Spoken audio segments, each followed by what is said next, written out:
తెలంగాణ రాష్ట్రంలో మరో లగచర్ల తరహా ఘటన జరిగింది. మహిళ దుస్తులు చింపి వారిపై దాడి చేశారు. ఈ ఘాతుకం చేసింది స్వయానా అటవీ అధికారులే అన్న ఆరోపణలు ఉన్నాయి. ఈ ఘటన భద్రాద్రి కొత్తగూడెం జిల్లా బోర్గంపాడు మండలం ఇరంవైండి గ్రామ పరిధిలో జరిగింది. గత 30 ఏళ్లుగా సాగు చేసుకుంటున్న పోడు భూమిని లాక్కోవడానికి జేసీబీలతో వచ్చిన ఫారెస్ట్ అధికారులను గిరిజనులు అడ్డుకున్నారు. ఈ సందర్భంగా ఉదంతం జరిగింది.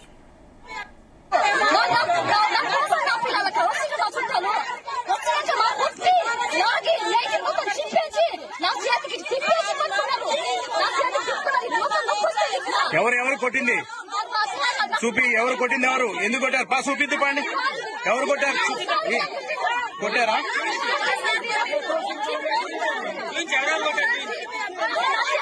ఎవరు అడిగాను చూపించండి.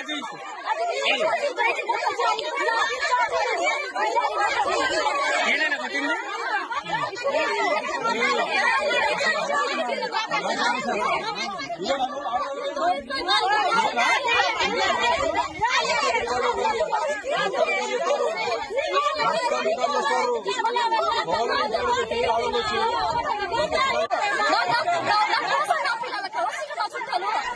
రైట్, ఇదే అంశం సంబంధించి మరిన్ని అప్డేట్స్ మా ప్రతినిధి తిరుపతి అందిస్తారు. తిరుపతి. అనుష, ఏదైతే పోడు రగడ రచ్చకెక్కిందనే చెప్పాలి. పోడు భూములను అటవీశాఖాధికారులు స్వాధీనం చేసుకున్న క్రమంలో అయితే ఇటు అటవీశాఖాధికారులు మహిళలపై అయితే దురుసుగా ప్రవర్తించినటువంటి ఘటన అయితే భద్రాద్రి కొత్తగూడెం జిల్లాలో చోటు చేసుకుంది. లంగచర్ల తరహాలోనే జరిగిన తీరు మాదిరిగానే ఈ యొక్క ఘటన అయితే చోటు చేసుకుందని చెప్పాలి. దుర్గంపాడు మండలంలోని 20 గ్రామ పరిధిలోని ఫారెస్ట్ అధికారులు పోడు భూములు వద్ద ఏదైతే మొక్కలు నాటేందుకైతే జేసీబీలతో అయితే పనులు నిర్వహిస్తుండగా అయితే ఈ యొక్క ఘటన చోటు చేసుకుందని చెప్పాలి. గత 30 ఏళ్లుగా అయితే ఆ ప్రదేశాల్లో పోడు సాగు చేసుకునే గిరిజనుల పనులను అడ్డుకునే ప్రయత్నం చేశారు. ఈ క్రమంలోనే గిరిజనులకు ఇటు అటవీశాఖాధికారుల మధ్య అయితే వివాదం మహిళలపై దాడికి దిగినట్లు కూడా ఈ యొక్క మహిళలు ఆరోపిస్తున్న పరిస్థితి అయితే నెలకొంది. మహిళలపై దాడినిపై గిరిజన మహిళలపై తీవ్ర ఆగ్రహం వ్యక్తం చేస్తున్న పరిస్థితి అయింది. దశాబ్ద కాలంగా సాగు చేస్తున్నటువంటి పోడు భూములపై ఆక్రమణ చేయాలని వచ్చినటువంటి అటవీశాఖ అధికారులు అక్కడ ఆదివాసీలపై దాడి చేయడమే కాక ఆ గిరిజన మహిళ దుస్తులపై చించారంటూ కూడా అక్కడ ఉన్నటువంటి గిరిజన మహిళలు అయితే ఆరోపిస్తున్న పరిస్థితి అయితే ఉంది. గత 30 ఏళ్లుగా అయితే పోడు సాగు చేస్తూ జీవనం సాగిస్తున్న గిరిజనులు తమ భూములు కాపాడుకునేందుకే ఈ యొక్క అడ్డుకునే ప్రయత్నం చేశాం. దీంతో జేసీబీ ఏదైతే ఫారెస్ట్ అధికారులు జేసీబీతో వచ్చి ఫారెస్ట్ సిబ్బందిని అడ్డుకునే ప్రయత్నం చేశారు. ఈ క్రమంలోనే గిరిజనులపై అధికారులు ఘర్షణ చోటు చేసుకోవడంతో అయితే ఈ యొక్క అటవీశాఖ అధికారులు గిరిజనులపై దాడి చేసి చెల్లాచెదరు చేసిన పరిస్థితి నెలకొంది. ఘటనలో పలువురు మహిళలపై అయితే దాడి చేయడంతో దుస్తులు కూడా చించే విధంగా వ్యవహరించారంటూ కూడా అక్కడ ఉన్నటువంటి గిరిజన మహిళలు అయితే ఆరోపిస్తున్న పరిస్థితి. తాము మౌన పోరాటం చేస్తున్న క్రమంలో మహిళలమని చూడకుండా కూడా బట్టలు చింపే వారిని దారుణంగా అవమానించారని అయితే బాధితులైతే ఆవేదన వ్యక్తం చేస్తున్నారని చెప్పాలి. దాడిలో పలువురు మహిళా గాయాలు కూడా అయినట్లు కూడా తెలుస్తుంది. వారిని ఆసుపత్రిలో తరలించారని మనకు సమాచారం ఉంది. ఈ ఘటన అయితే గిరిజన గ్రామాల్లో అయితే తీవ్ర ఆందోళన రేపిందని చెప్పాలి.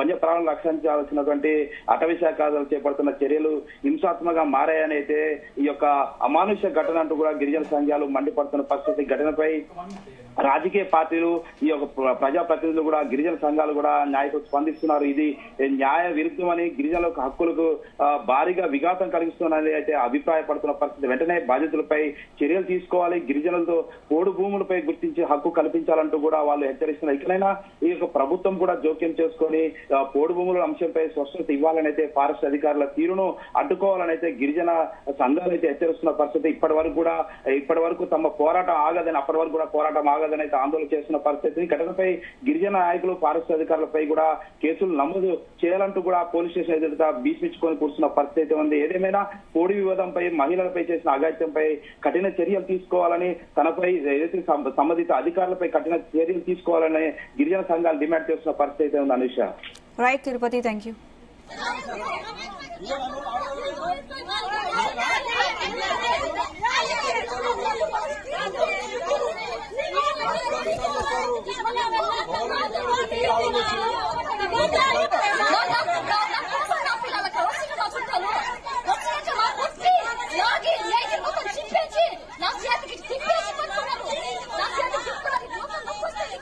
ఎవరు కొట్టింది చూపి, ఎవరు కొట్టింది, ఎవరు ఎందుకు కొట్టారు? పా చూపిద్దు పండి, ఎవరు కొట్టారు?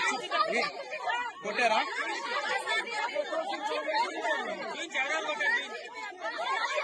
ఎవరు ఆ రిబాండ్ చూపించండి.